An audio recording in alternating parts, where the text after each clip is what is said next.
जो कुछ भी जंतर मंतर पे चल रहा है, क्या आप जानते नहीं है क्या है? या हम अनभिज्ञ हैं या आप अनभिज्ञ हैं?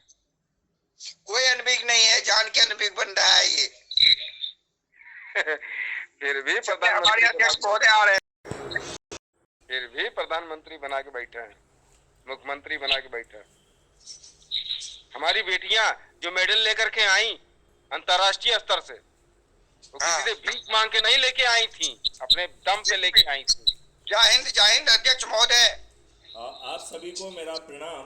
और आपकी बहुत अच्छी और सारगर्भित बहस को मैं एंजॉय कर रहा था। आप लोग बहुत अच्छी चर्चा कर रहे थे, उसके लिए मैं आपको साधुवाद देता हूँ, धन्यवाद देता हूँ। और बहुत धन्यवाद साहब। संजय सिवाल जी, आप बहुत पर्दे में रह लिए और आगे जाइए सामने।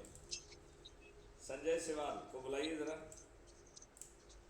संजय साहब please come on the stage. KP Pandey sir भी आ गए हैं, उनको भी केपी पांडे सर भी आए, उनको भी बुला लीजिए। और चंदन जी आप अभी चेयर छोड़ दे, बेहतर होगा। बड़े बुजुर्ग आ रहे हैं, कुछ अपना प्रवचन देंगे, बताएंगे। और यादव सर आप भी अगर कुछ कहना चाहे तो बताइए, हमारे अध्यक्ष महोदय सुनेंगे और फिर आप भी जगह खाली करेंगे। कई तो बुजुर्ग आने वाले हैं बहुत सारे। आरटी मीना सर आके चले गए हैं। ठीक है सर, मैं केवल इतना पूछना चाहता हूँ जो मैं पूछ रहा हूँ, क्या मेरी बेटियां, मेरी बहनें क्या इसी तरह जंतर मंतर पे धरना देती रहेंगी? राम गोपाल जी, क्या नाम है आपका? राम गणेश जी? राम गणेश यादव हूँ मैं। राम गणेश यादव जी, यदि आपके नेता इतनी मोटी खाल के और इतने ही दुष्ट होंगे तो आपकी माँ, बहन और बेटियों सभी को ये दुर्दन देखना तय है। इन दुष्ट राजनेताओं को जब तक हम पराजित नहीं करेंगे तब तक ये राक्षसी व्यवस्था का अंत नहीं होने वाला है। ये बात आप क्या समझ रहे हैं? बिल्कुल सर, जय हिंद। तो आप एक बात समझ लीजिए, ये बताइए भारतीय कल्चर में क्या कोई बिटिया अपनी अस्मत को उछालते हुए जंतर मंतर पर बैठती है? इन दुष्ट नहीं बैठती। इन दुष्ट राजनेताओं को ये बात समझ में नहीं आती है कि चाहे हुड्डा हो चाहे कोई भी पुड्डा हो, यदि वो जो है बिटियाओं से बात करेंगे तो बिटिया बात करेंगी। यदि आप भी जाके कहेंगे तो भाई आपसे थोड़ी वो बात करने से मना कर देंगे। इसका मतलब ये थोड़ी है कि उनके कहने पे वहां बैठी हुई है। ये शुद्ध दुष्टता है और ये मोटी खाल का जो है ना उदाहरण है। ये बताइए ब्रजभूषण कौन से अच्छे चरित्र के व्यक्ति हैं?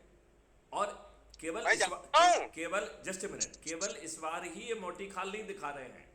जब जो है स्टेट होम मिनिस्टर के लड़के ने किसानों को रौंद डाला और मार डाला, इन्होंने दुष्टतापूर्वक अपनी मोटी खाल दिखाते हुए स्टेट होम मिनिस्टर को तो जो ना यथावत बना के रखा। वो आज भी इनका स्टेट होम मिनिस्टर है। तो बीजेपी तो ये जोर जोर से चिल्ला के कह रही है कि मैं मोटी खाल का हूं, तुम्हारे जो उखाड़ हो सकते हो उखाड़ लूं। अब आपको ये सिद्ध करना है कि हाँ मैं उखाड़ने की स्थिति में हूं। आपको ये सिद्ध करना है कि क्राइम फ्री भारत में कम से कम जुड़ के 10 लोगों को आज पहले दिन जोड़ो, और एक एक दो दो जोड़ के यदि आपने सिर्फ 10 लोगों को जोड़ लिया, इतने से ही 99% काम हो गया, केवल 10 लोगों को जोड़ने से।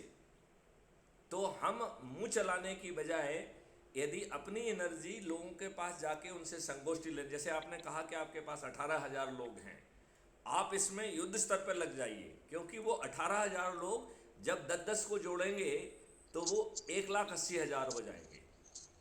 दूसरे दिन जो है 1,80,000 लोग जो है जब 10-10 को जोड़ेंगे तो 18 लाख हो जाएंगे, और तीसरे दिन जो है ना वो 1,80,000 हो जाएंगे। 3 दिन में आप अकेले आप अपने सदस्यों से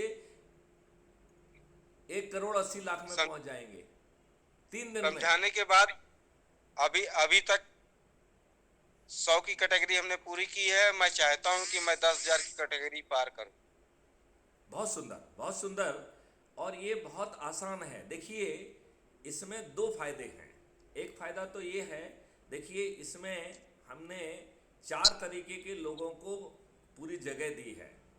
एक वो विद्वान हैं जो अपनी विद्वत्ता झाड़ते हुए कभी नहीं वो करते हैं, उन्हें जो है 75 सालों से उनके ऊपर गुलामों के नियम थोपे हुए हैं, उन्हें कोई दिक्कत नहीं है। आपका इतिहास बदल दिया गया, उन्हें कोई दिक्कत नहीं।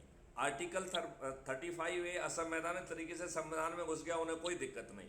हमारी सरकारों ने 75 सालों में आपके फंडामेंटल राइट के विपरीत कानून बनाए, उनको कोई दिक्कत नहीं।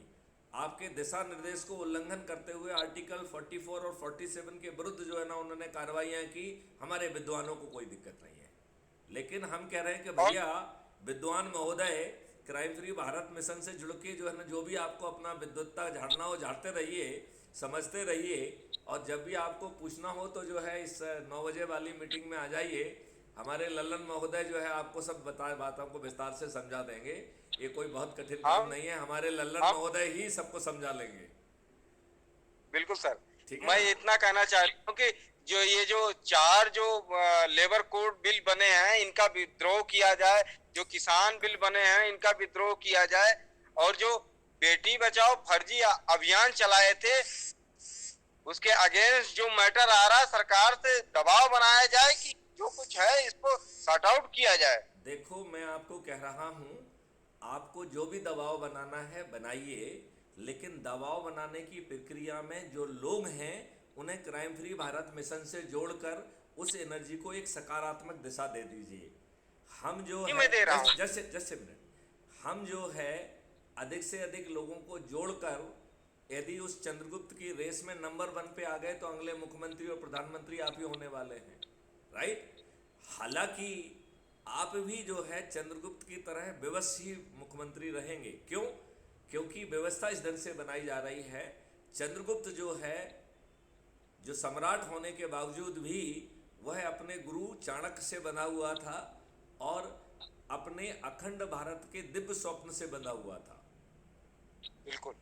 चंद्रगुप्त सम्राट एक बहुत ही बंधा हुआ प्राणी था, और हमारे चंद्रगुप्त भी उसी तरीके से बंधे हुए प्राणी होंगे। क्यों? क्योंकि वो तो 1000 लोगों को जोड़ेंगे, 5000 लोगों को जोड़ेंगे।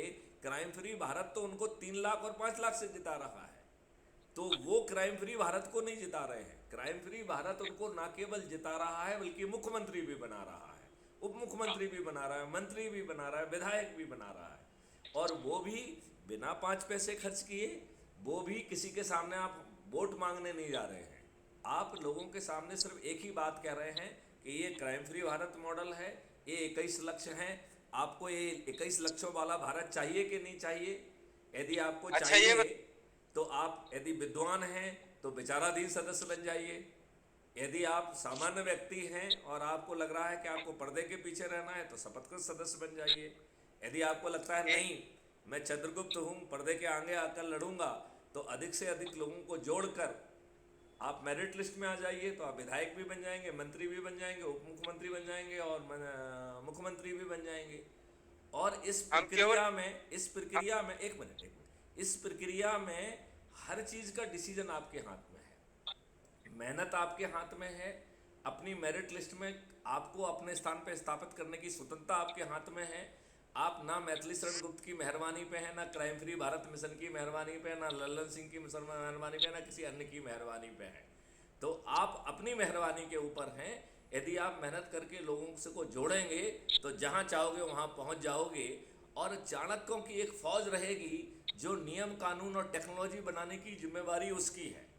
वो आपको भी ब्रीफ करेंगे, और फाइनली वो जो है पार्लियामेंट के मंदिर में और विधानसभा के मंडल में पहुंच के नियम कानून टेक्नोलॉजी प्रोसेसेस और प्रक्रिया स्थापित हो जाएंगी।